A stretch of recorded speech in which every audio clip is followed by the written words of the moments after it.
पुराना हमारा कानून है, उसको हम लोगों ने उसकी जगह 3 नए कानून लेकर आए। वो तीनों कानून लाने की आवश्यकता क्यों पड़ी? अगर इसको हम देखें तो पुराने वाले जो कानून थे हमारे काफ़ी पुराने थे और वो कॉलोनियल पीरियड्स के चले आ रहे थे और ये कहा जाता था कि यह एक एस्टेब्लिश फैक्ट है कि हम लोगों ने आज़ादी तो पा ली, लेकिन अभी भी कानून हमारे गुलामी के समय भी कंटिन्यू चल रहे हैं।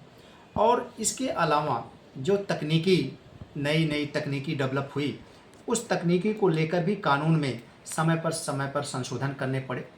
आईटी एक्ट 2000 पास हुआ, उससे भी काफ़ी संशोधन हुए। तो पुराने जो 3 कानून है, अगर उसका हमने नाम लें तो एक भारतीय दंड संहिता जो 1860 का था, दूसरा भारतीय इंडियन एविडेंस एक्ट था जो इंडियन एविडेंस एक्ट 1872 का कानून था, और CrPC code of criminal procedures जो कि पहले और कानून थे वो फिर परिवर्तित होकर 1973 में सीआरपीसी बनी।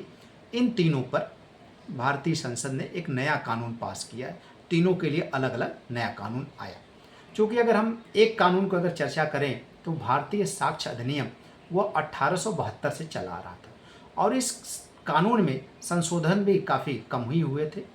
लेकिन इसके जगह जो नए कानून आए भारतीय साक्ष्य अधिनियम, तो ये अगर हम इसको देखें तो 170 सेक्शंस टोटल इस कानून में है। लेकिन इस 170 सेक्शंस में पूरा हमने जो आज़ादी के बाद से जो भारत की प्रोग्रेस हुई है, उस प्रोग्रेस में जो नए नए एडवांसमेंट हुए और नई नई जो हमारी चुनौतियाँ हुई, उसमें कैसे साक्ष्य न्यायालय के पास सही तरीके से पहुंच जाएं, उसमें कैसे प्रावधानों में हम परिवर्तन कर दें, उन सबको देखते हुए इस भारतीय साक्ष्य अधिनियम को लाया गया। चूँकि जो टेक्नोलॉजिकल एडवांसमेंट थे, इसलिए आवश्यक हो गया था कि हम डिजिटल और इलेक्ट्रॉनिक रिकॉर्ड्स को भी रिकॉग्नाइज करें।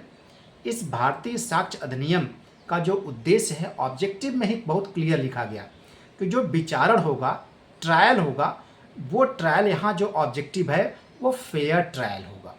क्योंकि जब पुराना चीज़ें थी तो ये माना जाता था कि ट्रायल इज सफिशिएंट, ट्रायल ही पर्याप्त था। लेकिन हम जानते हैं जब भारतीय संविधान के अनुच्छेद 21 का इंटरप्रिटेशन माननीय सर्वोच्च न्यायालय ने समय समय पर किया और विशेषतः मेनका गांधी में माननीय सर्वोच्च न्यायालय ने कहा कि जो प्रोसीजर होना चाहिए, procedure must be just, fair and reasonable. तो जो ये फेयरनेस की बात आई, तो इस भारतीय साक्ष्य अधिनियम में भी कहा गया कि ट्रायल होना सफिशिएंट नहीं है। हम ये जो बीएसए लेकर आ रहे हैं, इसका जो उद्देश्य है एविडेंस से संबंधित प्रिंसिपल्स, जो एविडेंस के हैं जो नियम हैं, उनसे सामान्य नियम हम बनाएंगे। और ये किस पर्पस के लिए बनाएंगे? वह फेयर ट्रायल को इंश्योर करने के लिए। तो भारतीय साक्ष्य अधिनियम ने जो वर्तमान की चुनौतियां थी, जो टेक्नोलॉजिकल डेवलपमेंट थे, उसको एड्रेस करने के प्रयास किया गया। इस भारतीय साक्ष्य अधिनियम को, भारतीय न्याय संहिता को, भारतीय नागरिक सुरक्षा संहिता को, तीनों को 1 जुलाई 2024 से लागू किया गया। तो करीब 1 वर्ष से ज़्यादा हो गया इन तीनों कानून को लागू हुए। और इसको बहुत ध्यान से इस चीज़ों को रखा गया कि इसका जो ऑपरेशन होगा वो प्रोस्पेक्टिव होगा, पीछे की चीज़ों पर पुराना कानून अप्लाई होगा। यह बात भारतीय साक्ष्य अधिनियम की धारा 170 में बहुत साफ साफ लिखी गई कि जो ये इंडियन एविडेंस एक्ट है उसको तो यह समाप्त कर रहा है, रिपील कर रहा है, लेकिन जो इस 1 जुलाई 2024 के मामले हैं उस पर इंडियन एविडेंस एक्ट, अगर कोई अपील एप्लीकेशन इस तरह की पेंडिंग है, उस पर चीज़ें अप्लाई होंगी।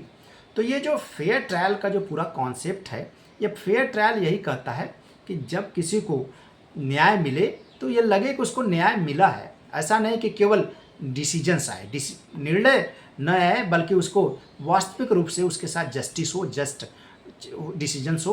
तो फेयर ट्रायल होना चाहिए।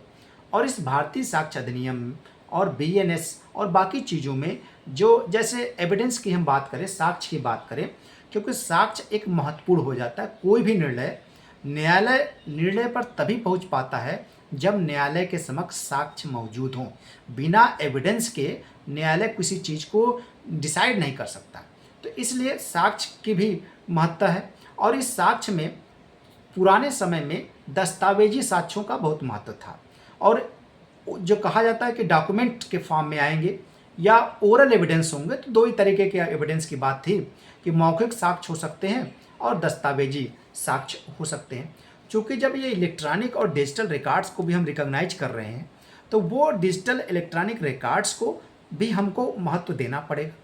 तो जब इंडियन एविडेंस एक्ट था, उसका संशोधन किया गया, तो उसमें धारा 65A 65B जोड़ी गई थी। उससे इलेक्ट्रॉनिक और डिजिटल रिकॉर्ड्स को हमने रिकॉग्नाइज किया, इसको महत्वपूर्ण स्थान दिया। लेकिन उसको वह स्थान नहीं दिया जो डिजिटल इलेक्ट्रॉनिक रिकॉर्ड्स वास्तविक रूप से हकदार थे। वहाँ पर उनको जो सेकेंडरी एविडेंस जैसा महत्व दिया गया कि द्वितीयक साक्ष्य, चूँकि ये विश्वास था कि जो इलेक्ट्रॉनिक और डिजिटल्स हैं उसमें टेम्परिंग करने की ज़्यादा संभावना है, इसकी रिलायबिलिटी कम है, इसकी क्रेडिबिलिटी कम है। सो ये कहा गया कि इनको हम सेकेंडरी एविडेंस तक माने तो ये सेफ होगा। अगर इनको हम प्राइमरी एविडेंस जैसा महत्व देंगे तो हो सकता है इस पे there may be miscarriage of justice. इसको अवॉइड करने के लिए इस तरह के सेफगार्ड लिए गए 65A 65B में कहा गया। और ये कहा गया कि जब इस तरह के साक्ष्य दिए जाएंगे तो ये उसके सर्टिफिकेट उसके साथ होंगे जो पर्सन इंचार्ज होगा। लेकिन इन सब सारी चीज़ों को समाहित करते हुए 2023 वाले भारतीय साक्ष्य अधिनियम में इस तरह की समस्याओं का निराकरण किया गया। और इसमें 3 धाराएं हैं, धारा 61, 62 और 63। और बेसिकली 62 ये कहती है कि जो साक्ष्य हैं डिजिटल और इलेक्ट्रॉनिक रिकॉर्ड्स वाले एविडेंस हैं, उनका वही स्थान होगा जो कि डॉक्यूमेंट्री एविडेंसेस का है। अर्थात अब digital electronic evidences they are also accepted as a primary evidence, तो वही उनको महत्वपूर्ण स्थान दिया गया। इसी तरीके से 61 और 62 और 61 कहता है कि अगर पूरी जो चीज़ें हैं 63 की जो रिक्वायरमेंट अगर फुलफिल करता है तो उस एविडेंस को हम एक्सेप्ट करेंगे। तो इस बाय रीडिंग दिस सेक्शन 61, 62, 63 हम ये कंक्लूड कर सकते हैं कि अब डिजिटल और इलेक्ट्रॉनिक रिकॉर्ड्स भी एक्सेप्टेबल हैं as a primary evidence. Even evidence की परिभाषा में कहा गया कि जो मौखिक साक्ष्य होंगे वो इलेक्ट्रॉनिक मीन्स से भी रिकॉर्ड किए जाएंगे। ये परिवर्तन उस तरीके से किए गए। एक और सेफगार्ड इसमें आया कि जो पर्सन्स इंचार्ज होंगे उनका सर्टिफिकेट होगा। इसके साथ साथ जो एक्सपर्ट होंगे इस तरह की चीज़ों में वो भी सर्टिफाई करेंगे कि जो कंप्यूटर आउटपुट है, जो कंप्यूटर नेटवर्क है, उससे जो जुड़ी चीज़ें हैं उसमें टेम्परिंग नहीं है। तो ये एक्सपर्ट की भी होगा। और इस भारतीय साक्ष्य अधिनियम में ड्राफ्ट इस तरह के फॉर्मेट दे दिए गए कि इन फॉर्मेट में ये अपनी रिपोर्ट देंगे, जो पर्सन्स इंचार्ज होंगे और जो एक्सपर्ट होंगे दोनों देंगे। एक उसी फॉर्मेट में एक कहा गया कि हैश वैल्यू भी वो उनको मेंशन करना है कि उस कंप्यूटर में उस जो आप सिस्टम है, नेटवर्क है, उसका क्या हैश वैल्यू है। तो यह हैश वैल्यू यह इंश्योर करेगा कि उसमें टेम्परिंग नहीं हुई है। तो ये उस चैलेंज को इस भारतीय साक्ष्य अधिनियम ने इसको एड्रेस किया। एक इसी तरीके का एक सह अपराधी से संबंधित प्रावधान था, एकम्प्लिस। उसमें एक जगह इंडियन एविडेंस एक्ट में था कि accomplish is unworthy of credit, और वहीं पर दूसरी जगह प्रावधान ये था कि जो एकम्प्लिस है उसके एविडेंस के आधार पर कन्विक्शन हो सकता है बिना कोरोबोरेशन के, अर्थात जो उसकी संपुष्टि आवश्यक नहीं थी। इसको लेकर थोड़े से दोनों के चीज़ों में माननीय न्यायालय ने इसको सेटल किया था कि एक रूल ऑफ लॉ है, एक रूल ऑफ कॉशन है। इस चीज़ को इसमें रिजॉल्व कर लिया गया इस भारतीय साक्ष्य अधिनियम में।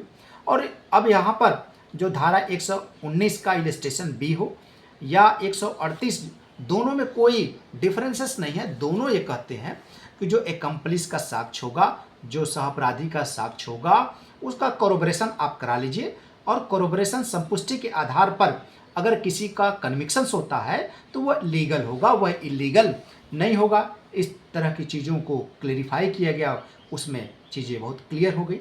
एक और इम्पॉर्टेंट यहाँ पर बिंदु है कि इंडियन एविडेंस एक्ट की जगह जो भारतीय साक्ष्य अधिनियम है, तो यहाँ इस चीज़ को स्वीकार करने में कोई संदेह नहीं होना चाहिए और कि जो मूल नियम थे, जो प्रिंसिपल्स थे इंडियन एविडेंस एक्ट के, वो भारतीय साक्ष्य अधिनियम में भी इंटैक्ट है, उसी तरह के प्रिंसिपल्स हैं।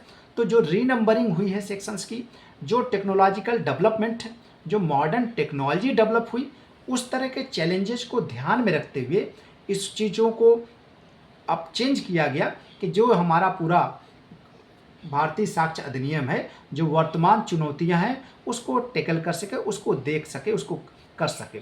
जैसे आर्मी जो आपका मिलिट्री वाले मामले में कोर्ट मार्शल के प्रोसीडिंग्स में जो प्रावधान इंडियन एविडेंस एक्ट में थे वो काफ़ी रिडंडेंट हो गए थे, आज के समय में प्रासंगिक नहीं थे, उसको बहुत क्लेरिफाई करने की ज़रूरत थी। तो इस भारतीय साक्ष्य अधिनियम में यह किस पर अप्लाई होगा उस पर क्लियर कर दिया गया कि यह जुडिशियल प्रोसीडिंग्स पर अप्लाई होगा इंक्लूडिंग कोर्ट मार्शल को। So this brings a kind of clarity. तो यह क्लियरिटी इस कानून से इस बिंदु पर आ गई। और इस जो पूरा सिस्टम्स है, पूरे प्रोसेस में भारतीय साक्ष्य अधिनियम में जो मॉडर्न टेक्नोलॉजी है उसके चैलेंजेस को कैसे एड्रेस किया जाए, जो कोर कॉन्सेप्ट है उसको लाया गया। या सिंपली अगर हम कहें, so this law was enacted in alignment with the information technology act. उस आईटी एक्ट के जो चीज़ें हैं उसको कैसे हम लाएं।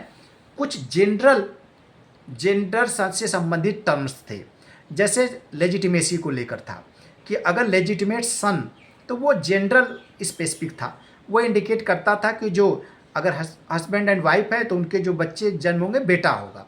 इसको हटाया गया, न्यूट्रल लैंग्वेज आया, जेंडर न्यूट्रल कई जगह शब्द इसमें इनकॉर्पोरेट किए गए। तो ये electronic digital records which covers the emails, server log, smartphone content, so इन सब चीज़ों को जो मॉडर्नाइज कॉन्सेप्ट था इसको इसमें इनकॉर्पोरेट कर लिया गया।